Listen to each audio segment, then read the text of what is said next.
ক্লাসের মূল যে টপিকটার নাম হচ্ছে বাক্য। ক্লিয়ার ভাই?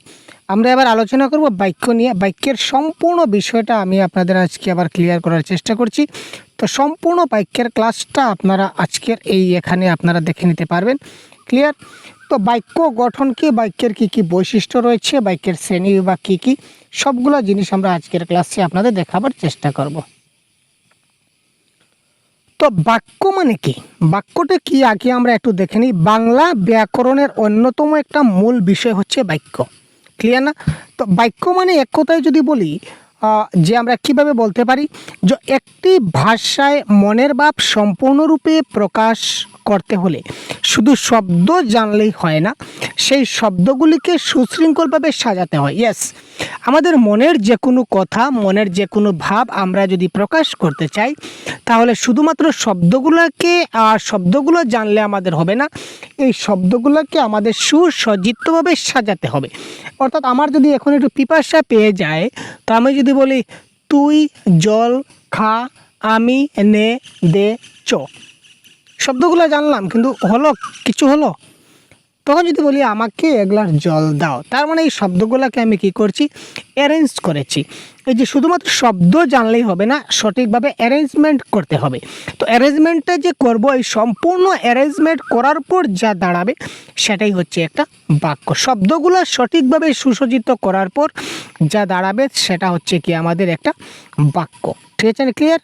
তো এই পাঠে আমরা বাক্যের সংজ্ঞা, বাক্যের যে বিভিন্ন পদ আছে, সবগুলা বৈশিষ্ট্য, সবগুলা জিনিস আমরা এখানে দেখে নেব। এবার আমরা প্রথমে দেখে নিই বাক্যের সংজ্ঞা কি। যে কয়টি সুসজ্জিত পদের দ্বারা মনের কোনো একটি ভাব সুসম্পন্নরূপে প্রকাশ করা যায় তাদের সমষ্টিকে বাক্য বলে। Clear sir? কি বললাম? যে কয়টা সুসজ্জিত পদ রয়েছে, এই পদের দ্বারা যখনই আমরা মনের কোনো একটা ভাব সুসম্পন্নভাবে যখন আমরা প্রকাশ করতে পারি, তখন তাদের সমষ্টিকে বাক্য বলা হয়। অর্থাৎ বাক্য হলো পদের এমন একটি সুশৃঙ্খল সমাবেশ যা সম্পূর্ণ ভাব প্রকাশ করতে সক্ষম। আমি উদাহরণ দিয়ে যদি আমি আপনাদের বুঝাই তাহলে জিনিসটা বুঝবেন। এই যে বাক্যের যে বিভিন্ন যে বাক্যের যে মধ্যে মধ্যে পদ যেগুলো আছে, বাক্যের যে অংশ, এই প্রত্যেকটাকে আমি সুসজ্জিতভাবে সাজাতে হবে। আর সুসজ্জিতভাবে যখন আমি পদগুলোকে সাজাবো, তখন একটা মনের ভাব সেখানে ফুটে উঠবে। এটাকেই বলা হয় কি, বাক্য। জিনিসটা মনে রাখবেন। সঠিক এবং ভুল বিন্যাসে যদি তুলনা করি, পদগুলি অর্থবহ হলেই কিন্তু বাক্য হয় না, সেগুলিকে সুবিন্যস্তভাবে সাজাতে হয়। এখানে কিন্তু সবগুলো শব্দ কিন্তু ঠিক আছে ভাই, পদ ঠিক আছে, কিন্তু সেগুলো সুবিন্যস্ত নয়। এই যে বলেছিলাম যে সুবিন্যস্ত বা সুসজ্জিত, এখানে সুসজ্জিত নয়। যেমন দেখুন, ঠিক আসিয়াছি আমি সময়েই, সবগুলো শব্দ কিন্তু ঠিক আছে, শব্দগুলো ভুল নাই, পদগুলো ভুল নাই, কিন্তু এটা একটা বাক্য নয়। কারণ কি, বাক্যটা অবিন্যস্ত অবস্থায় আছে, সেটা সুবিন্যস্ত অবস্থায় নাই। সেটাকে আমি ঠিক করব। যদি ঠিক করি তাহলে আমি এখানে কি লিখতে পারি, আমি লিখতে পারি আমি ঠিক সময়ে আসিয়াছি। এখানে দেখুন আমিও আছে, ঠিকও আছে, সময়ও আছে, আসিয়াছি আছে, সবগুলোই আছে, কিন্তু এই শব্দগুলোকে আমাকে কি করতে হবে, বা এই পদগুলোকে আমাকে কি করতে হবে, সুশৃঙ্খলভাবে বা সুবিন্যস্তভাবে সাজাতে হবে। যখন আমি সাজিয়ে দেব, তখন সেটা কি হয়ে যাবে, একটা বাক্য হয়ে যাবে। ঠিক আছে? বাক্যের যে পদগুলো আছে, এই পদগুলোর প্রধান বৈশিষ্ট্য হচ্ছে তিনটা। এখান থেকে প্রশ্ন আসে, কি কি স্যার? একটা হচ্ছে আসক্তি, একটা হচ্ছে যোগ্যতা, একটা হচ্ছে আকাঙ্ক্ষা। একটা বাক্য হতে গেলে বাক্যের মধ্যে তিনটা বৈশিষ্ট্য থাকা চাই, কিংবা বাক্যে ব্যবহৃত পদসমূহের তিনটি অপরিহার্য বৈশিষ্ট্য থাকতে হয়। এই তিনটি বৈশিষ্ট্য একত্রে বিদ্যমান থাকলেই আমরা পদ সমষ্টিকে একটি সার্থক বাক্যে পরিণত করতে পারি। অর্থাৎ একটা বাক্য হতে গেলে এই তিনটা বৈশিষ্ট্য থাকতে হবে, তাই না? আমরা মানুষ হতে গেলে আমাদের মধ্যে মান এবং হুঁশ থাকতে হয়। ঠিক সেম টু সেম একটা বাক্য হতে গেলে তার মধ্যে আসক্তি, যোগ্যতা এবং আকাঙ্ক্ষা থাকতে হবে। এবার কথা হচ্ছে, স্যার হোয়াট ইজ আসক্তি, স্যার হোয়াট ইজ যোগ্যতা, স্যার হোয়াট ইজ আকাঙ্ক্ষা? চলুন আমরা এক এক করে জিনিসটাকে বুঝি, কারণ খুব ভালো করে আমাদের বুঝতে হবে, কারণ পরীক্ষায় প্রশ্ন কিন্তু আমাদের ভিতর থেকে আসবে। তাই কনসেপ্টটা যদি ভালো করে বুঝে নেই, তাহলে কিন্তু আমরা অনায়াসে করতে পারবো, বিকজ কনসেপ্ট ইজ পাওয়ার, তাই না ভাই? প্রথমে আমরা আসক্তিটাকে দেখি। বাক্যের বিভিন্ন অংশ যথাস্থানে সন্নিবিষ্ট করার নামই হচ্ছে আসক্তি। পদগুলি সঠিক ক্রমে না বসালে বাক্যের অর্থ বিকৃতি হয় বা অর্থহীন হয়ে পড়ে।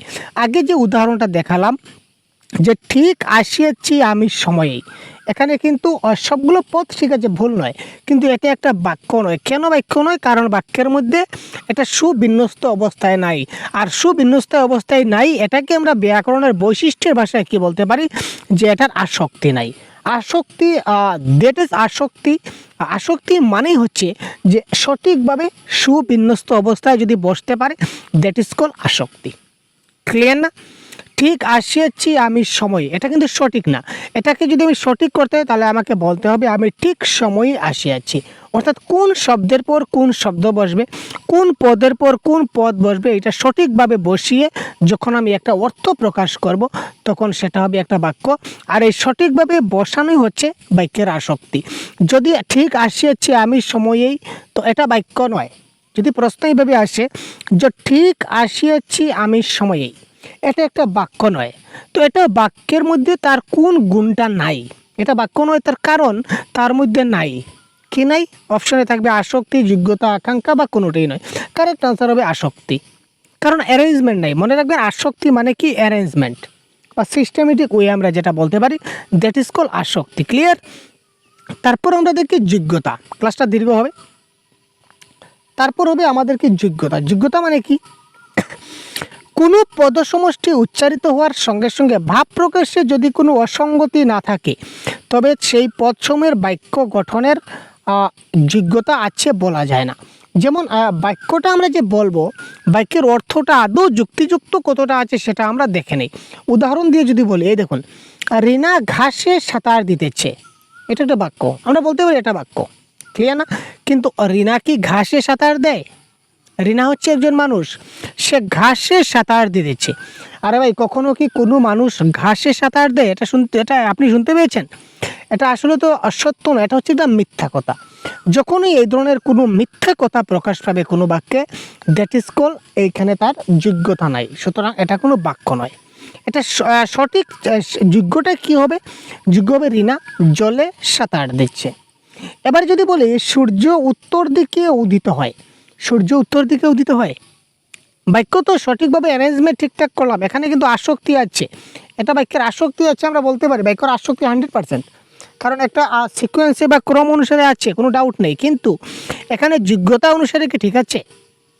সূর্য কি উত্তর দিকে উদিত হয়, সেটা কি সত্য? না, সেটা তো সত্য নয়, সেটা হচ্ছে মিথ্যা। তার মানে এই সূর্য উত্তর দিকে উদিত হয়, এটা কি আদৌ বাক্য? না স্যার, এটা বাক্য নয়। এটা বাক্য কেন বাক্য নয়? কারণ তার মধ্যে যে তিনটা বৈশিষ্ট্য থাকা দরকার, তার মধ্যে যোগ্যতা বৈশিষ্ট্যটা নাই, যার কারণে সূর্য উত্তর দিকে উদিত হয়, এটা কোনো বাক্য নয়।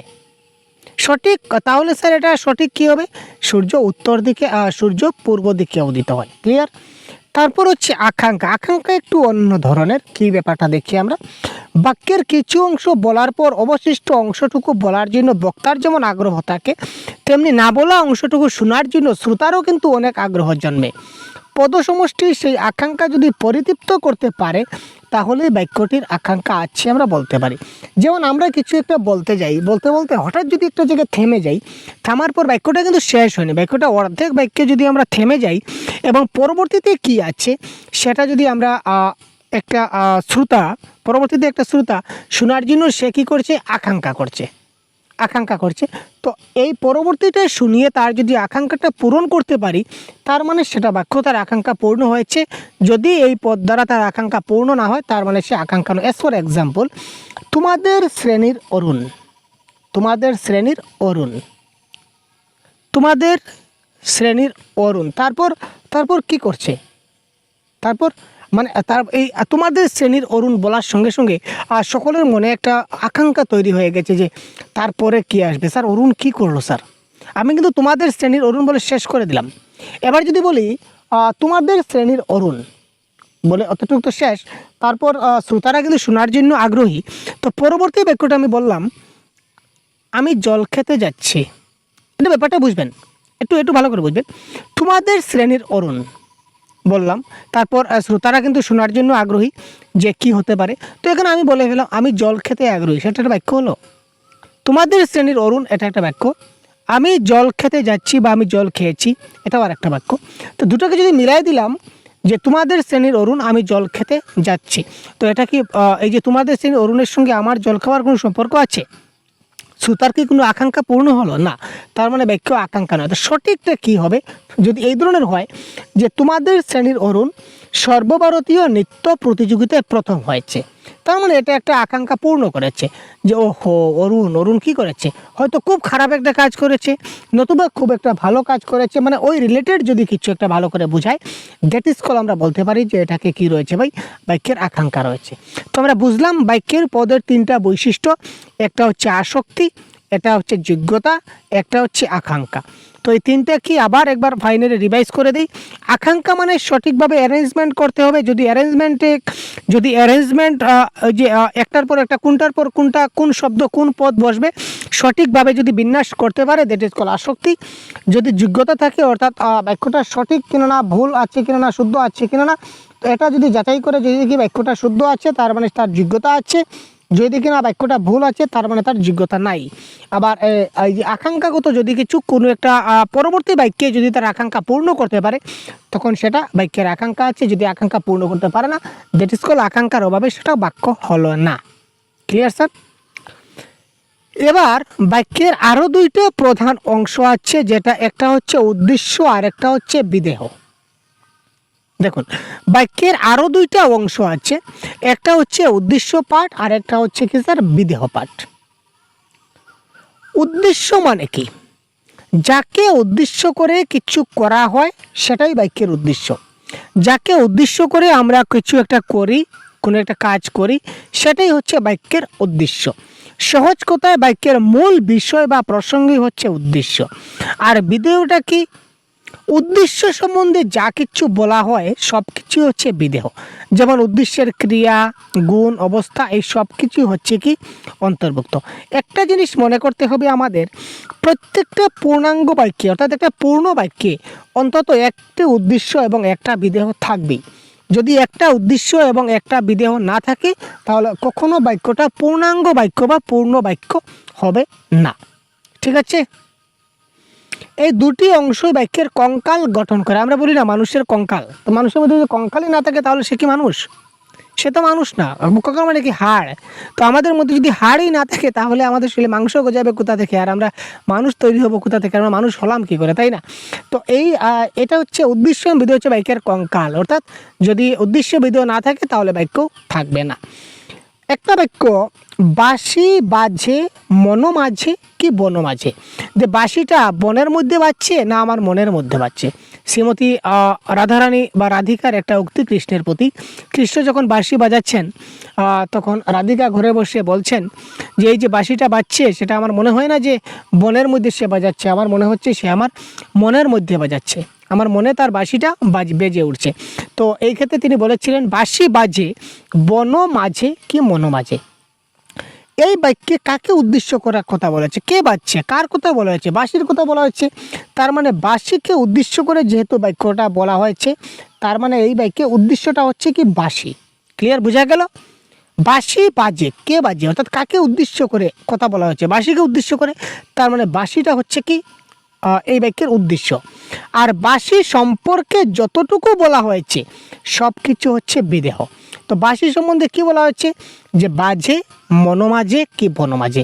তো এই বাজে মনোমাঝে কি বনমাঝে এটুকু হচ্ছে বাক্যের বিদেহ। বুঝাইতে পারলাম? ক্লিয়ার? তারপর কি আমরা দেখি, আচ্ছা এবার দেখি বাক্যে রূপগত বা গঠনগত দিক দিয়ে বাক্য হচ্ছে তিন প্রকার।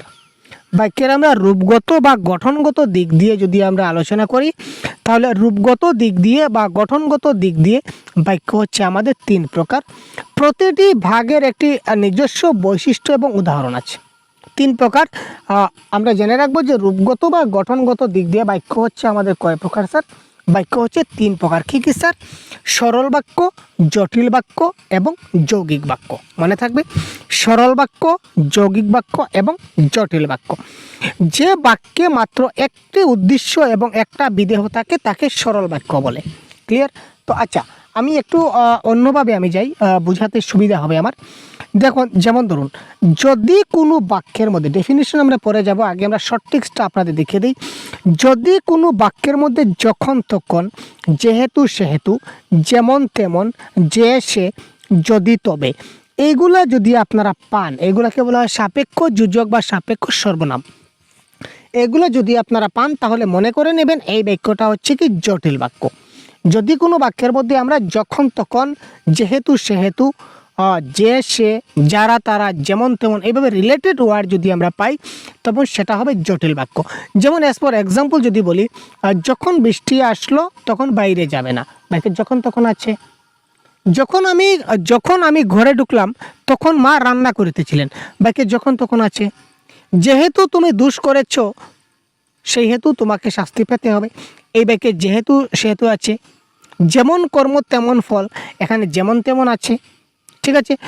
যদি কোনো বাক্যে, আবার বলি, যদি কোনো বাক্যে যখন তখন, যেহেতু সেহেতু, যেমন তেমন, যে সে, যদি তবে, এই শব্দগুলো বা এইগুলাকে বলা হয় সাপেক্ষ যোজক বা সাপেক্ষ সর্বনাম যদি থাকে তাহলে ধরে নেবেন বাক্যটা কী ধরনের বাক্য, জটিল বাক্য। মনে থাকবে। আচ্ছা, এবার আমরা যাই যৌগিক বাক্যের ক্ষেত্রে। যেমন ছেলেটি গরিব কিন্তু মেধাবী, এখানে দুটো বাক্য থাকবে। যৌগিক বাক্যে কি থাকবে, যৌগিক মানে কি কম্বাইন, ঠিক আছে, কম্পাউন্ড যদি বলি কম্পাউন্ড। আর জটিল মানে কি স্যার, কমপ্লেক্স সেন্টেন্স। আর যৌগিক মানে কম্পাউন্ড, ঠিক আছে, মানে সংযুক্তকরণ যাকে আমরা বলতে পারি। তো দুটো বাক্যকে সংযোগ করা, দুটো বাক্যকে কে সংযোগ করে, এখানে দেখবেন দুটো বাক্য থাকবে। বাক্য কয়টা থাকবে, দুইটা থাকবে, এবং মধ্যেখানে একটা সংযোজক অব্যয় বা কানেক্টিং অব্যয় থাকবে। এবং, ও, কিন্তু, অথবা, অথচ, তাই, তবু, এই ধরনের কিছু না কিছু একটা অব্যয় পদ আমাদের থাকবে। অব্যয় পদটা আমাকে কি করবে, দুটো বাক্যকে কানেক্ট করে দেবে। ফর এক্সাম্পল, সীমা বই পড়ছে, দেখুন সীমা বই পড়ছে একটা বাক্য। সুমিত ঘর থেকে বেরোচ্ছে আরেকটা বাক্য। মনে করবেন এখানে দুইটা বাক্য আছে, দেখুন সীমা বই পড়ছে একটা বাক্য, সুমিত ঘর থেকে বেরোচ্ছে আরেকটা বাক্য। দুটো বাক্যকে কানেক্ট করে দিয়েছে, এক বাক্যে করে দিয়েছে। মধ্যেখানে কে করেছে, এই যে আর হচ্ছে কি একটা আর বা এবং বা ও বা কিন্তু, এই কোনো না কোনো একটা শব্দ কী করবে, দুটো বাক্যকে কানেক্ট করবে। তো যখন এই দুটো বাক্যকে একটা বাক্যে কানেক্ট করা হবে দ্যাট ইজ কল যৌগিক বাক্য। বোঝা গেল। আর যদি বলে অনলি যদি বলে সীমা বই পড়ছে, তার মানে সেটা তো যৌগিক না, যেহেতু সেহেতু, যখন তখন নাই, সেটা জটিল না। তো ডাইরেক্ট সীমা বই পড়ছে এটা হয়ে যাবে আমাদের কি, সরল বাক্য। সুমিত ঘর থেকে বেরোচ্ছে, এটা কি, এটা হচ্ছে সরল বাক্য। আর যখন এই দুইটা সরল বাক্য একসঙ্গে কানেক্ট হয়ে যাবে, ঠিক আছে, যখন এই দুটা সরল বাক্য একসঙ্গে কানেক্ট হয়ে যাবে তখন আমরা কি বলবো, কোনো একটা সংযোজক অব্যয় দিয়ে কানেক্ট হয়ে যাবে, তখন সেটা হবে যৌগিক বাক্য। বোঝা গেল। যেমন সুস্মিতা গান গায়, এখানে যখন তখন, যে সে, যারা তারা, কোনো কিছু নাই, দ্যাট ইজ কল সরল বাক্য, সিম্পল সেন্টেন্স। ঠিক আছে, এখানে উদ্দেশ্য আর বিদেহ থাকবে, কোনো কথা নাই। এখানে সুস্মিতা হচ্ছে উদ্দেশ্য, গান গায় হচ্ছে বিদেহ, আমরা আগে যেটা দেখেছিলাম। মনে থাকবে সরল বাক্য, জটিল বাক্য, যৌগিক বাক্য। এবার এডিশনালি আপনাদের একটা ইনফরমেশন দিয়ে রাখি, যদি কোনো বাক্যে অনেক সময় জটিল বাক্যকে কিন্তু মিশ্র বাক্য বলা হয়, মনে রাখবেন। যদি অপশনে এখানে একটু সমস্যা হচ্ছে, অনেক ব্যতিক্রমী সমস্যা, আমি বলে দিচ্ছি। যদি কোনো একটা বাক্য আপনারা পড়লেন, বাক্য পড়ে দেখলেন যে এটা জটিলও মনে হচ্ছে আবার যৌগিকও মনে হচ্ছে, এই বাক্যের মধ্যে যখন তখন আছে, আবার দুটা বাক্যকেই কোনো না কোনো একটা দিয়ে কানেক্ট করেছে, তো স্যার এটা আমরা জটিল ধরবো না যৌগিক ধরবো, এমন বাক্য পাওয়া যায় যে আপনার পড়লে মনে হবে হ্যাঁ এটা তো জটিল। আবার যখন আপনি বাক্যটা আবার যখন তার পরবর্তী অংশ পড়বেন তখন দেখবেন না স্যার এটা তো যৌগিক বাক্য। এবার কি করবেন, তো এই ক্ষেত্রে আপনি যেটা অপশন সিলেক্ট করবেন, এই ক্ষেত্রে সিলেক্ট করছেন মিশ্র বাক্য। যদি কোনো বাক্য পড়ার পর আপনার মনে হয় যে বাক্যটা জটিল বাক্যও ঠিক আছে আর যৌগিক বাক্যও ঠিক আছে, দুটোও ঠিক আছে, জটিল দিলেও শুদ্ধ, যৌগিক দিলেও শুদ্ধ, কিন্তু জটিল বা যৌগিক তো যে কোনো একটা হতে হবে, তো এই ক্ষেত্রে দুটোই কিন্তু শুদ্ধ। জটিল দিলে আপনার ভুল হচ্ছে, যৌগিক দিলে ভুল হচ্ছে। তো যখন এই জটিল বা যৌগিক দুটারই বৈশিষ্ট্য নিহিত থাকবে তখন এই বাক্যটাকে আমরা বলবো কি মিশ্র বাক্য। ঠিক আছে। আর যদি বাক্যটা জটিল বাক্য হয়, আমি ডাইরেক্ট একদম ক্লিয়ার কাট বলে দিচ্ছি, জিনিসগুলো বুঝবেন। যদি বাক্যটা জটিল বাক্য হয়, যে যখন তখন, যে সে যারা তারা রয়েছে, কিন্তু অপশনে আপনার জটিল বাক্য নাই, পরিষ্কার হলো। দেখলেন যে যখন একটা বাক্য আসলো, কি বাক্য আসলো? একটা বাক্য আসলো, যদি তুমি আমার কাছে আসো তবে আমি তোমার কাছে যাব।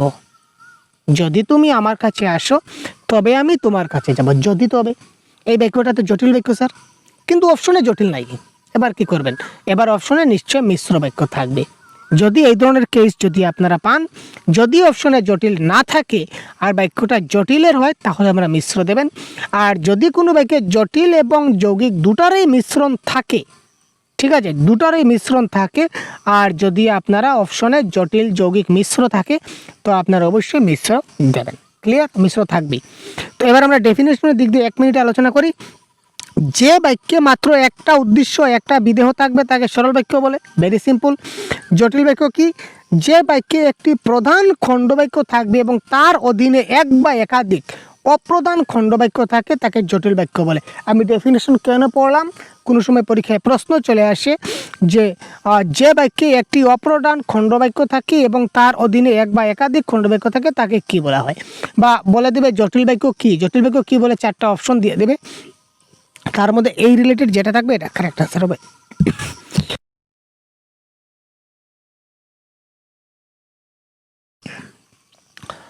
তারপর আমরা দেখি যৌগিক বাক্য। দুই বা ততোধিক সরল বা জটিল বাক্য যখন সংযোজক অব্যয় দ্বারা যুক্ত হয়ে একটি সম্পূর্ণ বাক্য গঠন করে, তখন যৌগিক বাক্য বলে। অর্থাৎ দুইটা সরল বাক্য থাকবে বা দুইয়ের বেশি সরল বাক্য থাকতে পারে এবং মধ্যখানে এবং, ও, কিন্তু, অথবা, অথচ তাই দিয়ে সংযোগ হবে, কানেক্ট করবে, দ্যাট ইজ কল্ড যৌগিক বাক্য। ক্লিয়ার? এতক্ষণ বুঝালাম। ক্লিয়ার ভাই? ক্লিয়ার হলো? এবার আমরা আগে দেখেছিলাম যে এখানে রূপগত দিক দিয়ে বা গঠনগত দিক দিয়ে বাক্য হচ্ছে মূলত 3 প্রকার। ঠিক আছে? এবার আমরা বাক্যের যদি অর্থ অনুসারে যাই, অর্থের দিক দিয়ে বাক্যকে আরও 7 ভাগে ভাগ করা যায়। ঠিক আছে? অর্থের দিক দিয়ে বাক্যকে আরও 7টি প্রধান ভাগে ভাগ করা যায়। কি কি ভাগ আমরা একবার শর্টকাটে দেখে নেব। নির্দেশাত্মক বা স্টেটমেন্ট বেস, যেটা বিবৃতি ঘোষণা, প্রশ্নসূচক বাক্য, অনুজ্ঞাসূচক বাক্য, প্রার্থনাসূচক বাক্য, বিস্ময় আদিবোধক বাক্য, কার্যকারণাত্মক বাক্য এবং সন্দেহবোধক বাক্য। 7টা প্রকার কিন্তু জানলে হবে না স্যার। 7টা তো জানলাম, এবার কোন বাক্য কী করে হবে, আমরা কি করে বুঝবো? ইয়েস, এখন আমরা এই 7টার প্রত্যেকটার ডেফিনেশন আমাদের জানতে হবে। আমরা প্রত্যেকটা বাক্যকে চেনার উপায় জানতে হবে। বাক্য দেখা মাত্র আমরা কি করে চিনতে পারি, এটা আমরা এবার জানবো। এই 7টা বাক্য আপনারা দেখে নিন। 1 নম্বর হচ্ছে কি? নির্দেশাত্মক, তারপর প্রশ্নসূচক, তারপর অনুজ্ঞাসূচক, তারপর প্রার্থনাসূচক, বিস্ময় আদিবোধক, কার্যকারণাত্মক এবং সন্দেহবোধক। এই 7 ধরনের বাক্য আছে। 1 নম্বর আমরা চলে যাই, এই যে দেখতে পেলাম নির্দেশাত্মক যেটা বাক্য, 1 নম্বর আমরা চলে যাই নির্দেশাত্মক বাক্য। তো নির্দেশাত্মক বাক্য আরও 2 প্রকার। ঠিক আছে? একটা হচ্ছে ইতিবাচক, একটা হচ্ছে নেতিবাচক, একটা হচ্ছে হাবোধক, একটা হচ্ছে নাবোধক। ঠিক আছে? নির্দেশাত্মক বাক্য 2 প্রকারের হয়ে থাকে, একটা হচ্ছে ইতিবাচক, একটা হচ্ছে নেতিবাচক। ঠিক আছে ভাই? ইতিবাচক কোনগুলা? আজ খুব গরম পড়েছে, পজিটিভ সেন্সে, বাক্যের মধ্যে কোনো নাবোধক কিছু নাই। তিনি স্কুলে যাচ্ছেন, মিথ্যাবাদীকে সকলে অবিশ্বাস করে, নিজ হাতে গড়া বিপদের মুখে বুকে করে নিয়ে রয়েছে, সবগুলো নির্দেশাত্মক বাক্য বা ডিক্লারেটিভ বা আমরা যেটাকে বলেছিলাম বাক্য, ইতিবাচক বাক্য। নাবোধক যদি বাক্য, প্রকৃত দেশপ্রেমিকের সংখ্যা বেশি নয়, প্রকৃত দেশপ্রেমিকের সংখ্যা বেশি নয়, এখানে কিন্তু নাবোধক শব্দ রয়েছে। তোমার এখানে আসার কোনো প্রয়োজন ছিল না, এটা কিন্তু নাবোধক বাক্য। দুবেলা মরার আগে মরবো না ভাই, মরবো না, নেগেটিভ সেন্টেন্স। রূপ দেখে হিয়ার আরতি নাহি টুটে, রূপ দেখে হিয়ার আরতি নাহি টুটে, তো নাহি টুটে, that is called negative sentence. তো যখনই অ্যাসার্টিভ সেন্টেন্সটা অ্যাফার্মেটিভ সেন্টেন্সটা 2 ভাগে ভাগ হয়, একটা হচ্ছে অ্যাসার্টিভ, একটা হচ্ছে কি নেগেটিভ। তো এই সবগুলো হচ্ছে কি নির্দেশাত্মক বাক্য, ইতিবাচক বা নেতিবাচক। আপনারা বুঝলেন? ক্লিয়ার? এই ধরনের বাক্য যখনই পজিটিভ বা নেগেটিভ, জেনারেলি সেগুলো নির্দেশাত্মক বাক্য হয়। বাকিগুলো বুঝি তাহলে খুব তাড়াতাড়ি বুঝতে পারবেন। প্রশ্নসূচক বাক্য তো আপনাদের বোঝাবার কোনো প্রয়োজন নেই। যে বাক্যে প্রশ্ন বোঝায়, কিংবা আরও একটা শর্টকাট পদ্ধতি, যে প্রশ্নসূচক বাক্যের পিছনে এই কোয়েশ্চন মার্কটা থাকবে, যে বাক্যের পিছনে কোয়েশ্চন মার্কটা থাকবে, এটাই তো হচ্ছে প্রশ্নসূচক বাক্য, তাই না? আর যখন এই চিহ্নটা থাকবে তখন বাক্যটা হবে বিস্ময়সূচক বাক্য। মনে থাকবে, এই চিহ্নটা যখন থাকবে তখন হচ্ছে প্রশ্নসূচক বাক্য, আর এই চিহ্নটা যখনই থাকবে তখন আমরা কি বলতে পারি, এটা হচ্ছে বিস্ময়সূচক বাক্য। ক্লিয়ার না? যেমন দেখুন, সুখকে বাইরে খুঁজবার জিনিস, প্রশ্ন করা হচ্ছে। কেন দিলে নির্বাসন ভাতৃকুল হতে? যে বাক্যে প্রশ্ন বা জিজ্ঞাসা করা বোঝায় তাকে প্রশ্নসূচক বাক্য বলে। Very simple thing. যে ধরনের বাক্যের শেষে প্রশ্নবোধক চিহ্ন ব্যবহার করায় বহুত বড়িয়া ভাই। প্রশ্নটি সরাসরি হতে পারে, আবার ঘুরিয়ে বলা যেতে পারে। উভয় ক্ষেত্রে এই চিহ্নটা কিন্তু অপরিহার্য। আফটার অল, যখনই এই চিহ্নটা দেখা মাত্র আপনারা বুঝতে পারবেন যেটা হচ্ছে প্রশ্নসূচক বাক্য। এবার স্যার অনুজ্ঞাসূচক বাক্যটা কি? 3 নম্বরে আমরা জানি। এবার অনুজ্ঞাসূচক বাক্যটা কি? যে বাক্যে আদেশ, উপদেশ বা অনুরোধ বোঝায়, যে বাক্যে আমাদের আদেশ, উপদেশ বা অনুরোধ বোঝাবে তাকে অনুজ্ঞাসূচক বাক্য বলা হবে। যে বাক্যে আদেশ, উপদেশ বা অনুরোধ, একটু ভালো করে বুঝবেন। অ্যাসার্টিভ সেন্টেন্সে আমরা যে প্রথমটা দেখেছিলাম নির্দেশাত্মক বাক্য, এখানে কিন্তু নির্দেশ দেওয়া হচ্ছে, এখানে কোনো আদেশ, উপদেশ, এটা ডিক্লারেটিভ, সহজভাবে যে কোনো পজিটিভ বা নেগেটিভ সেন্টেন্সকে বোঝানো হয়েছে। এখানে যদি কোনো বাক্যে আদেশ, উপদেশ বা অনুরোধ বোঝায় তখন সেটাকে অনুজ্ঞাসূচক বাক্য বলে। এই বাক্যে সাধারণত ক্রিয়ার অনুজ্ঞা রূপ ব্যবহৃত হয়। তো ক্রিয়ার অনুজ্ঞা কি আমরা পরবর্তী কাটে দিতে পারি। আদেশটা কঠোর হতে পারে, আবার অনুরোধটা কোমল হতে পারে। আদেশটা খুব শক্ত আদেশও হতে পারে, আর যে অনুরোধ করব সেটা অনেক কাকুতি মিনতি হতে পারে, সেটা হচ্ছে অনুজ্ঞাসূচক। এমন কাজ আর কখনো করো না, তোমাকে কি করা হচ্ছে, এখানে উপদেশ দেওয়া হচ্ছে যে এমন কাজ আর কখনো করো না। ভাই আমাকে একটু সাহায্য করো, এখানে কি করা হচ্ছে, অনুরোধ করা হচ্ছে, ভাই আমাকে একটু সাহায্য করো। সময় থাকতে নিজের কাজে মনোযোগ দাও, এটা একটা উপদেশ। ঠিক আছে? এমন কাজ আর কখনো করো না, এটা আদেশও বলতে পারি। এক্ষেত্রে যদি সেটা বক্তার কথার উপর ডিপেন্ড করবে, সেটা আজকে করছো আর যেন এই কাজটা কখনো করবে না জীবনে, না এই কাজ থেকে বিরত থাকবে, এটা আদেশও বোঝাতে পারে। ক্লিয়ার না? এটা বক্তার কথার উপর ডিপেন্ড করবে। তো এই সকল বাক্য আমরা কি দেখলাম, এই যে 3টা বাক্য, এমন কাজ আর কখনো করো না, ভাই আমাকে একটু সাহায্য করো মানে অনুরোধ করা হচ্ছে, সময় থাকতে নিজের কাজে মনোযোগ দাও, এটা উপদেশ দেওয়া বোঝাচ্ছে। তো যখনই কোনো বাক্যে আদেশ, উপদেশ বা অনুরোধ দেওয়া বোঝাবে তখন সেই বাক্যটা হবে কি, অনুজ্ঞাসূচক বাক্য। Clear sir? অনুজ্ঞাসূচক বাক্য। তারপর হচ্ছে স্যার প্রার্থনাসূচক বাক্য কি? যে বাক্যে সাধারণত প্রার্থনা বা ইচ্ছা প্রকাশ পায়, যে বাক্যে সাধারণভাবে প্রার্থনা বা ইচ্ছা প্রকাশ পাবে সেটা হবে কি, প্রার্থনাসূচক বাক্য। ভগবান তোমার মঙ্গল করুন। ঠিক আছে? যৌবনের পরশমণি করাও তবে স্পর্শ। শ্রদ্ধাঞ্জলি শূন্য অঞ্জলি তোমার পূর্ণাঞ্জলি হোক। অর্থাৎ একটু প্রার্থনা করা আর কি, ভগবানের কাছে প্রার্থনা বা ইচ্ছা প্রকাশ করা, যে ভগবান তোমার মঙ্গল করুন, ভগবানের কাছে প্রার্থনা করলাম। যৌবনের পরশমণি করাও তবে স্পর্শ, শূন্য অঞ্জলি তোমার পূর্ণাঞ্জলি হোক। আরও অনেক বাক্য আছে, এগুলো সবগুলো হচ্ছে প্রার্থনাসূচক বাক্য। তারপর হচ্ছে বিস্ময় আদিবোধক চিহ্ন। বিস্ময় আদিবোধক বাক্য, এখানে একটা সবচেয়ে মজার ব্যাপার হচ্ছে এই প্রশ্নবোধক চিহ্নের মতো এই যে চিহ্নটা দেখতে পাচ্ছেন, ভালো করে দেখে রাখুন। এই যে চিহ্নটা হচ্ছে সবসময় বিস্ময়বোধক চিহ্ন, এবং যে সকল বাক্যের শেষে এই চিহ্নটা থাকবে আপনি দেখা মাত্র পক করে ধরে নেবেন যে স্যার এই বাক্যটা হচ্ছে বিস্ময়বোধক বাক্য। ক্লিয়ার? তো বাক্যের ডেফিনেশনটা কী বলেছে দেখি। যে বাক্যে কোনো আনন্দ, বিস্ময়, উৎসাহ, ঘৃণা, ভয় ইত্যাদি আবেগ প্রকাশ পায় তাহাকে বিস্ময় আদিবোধক চিহ্ন বলা হয়। আর শেষে এই চিহ্নটা অবশ্যই ব্যবহার হয়। যে বাক্যে অনেক আনন্দ বুঝাবে, আহা কি সুন্দর নিশি চন্দ্রমা উদয়, মানে খুব সুখের কথা বলা হচ্ছে, আনন্দের কথা বলা হচ্ছে। মরি মরি কি মনোরম দৃশ্য, বিস্ময়। ইস সাত করে আবার নাম রাখা হয়েছে অরুণ। ঠিক আছে?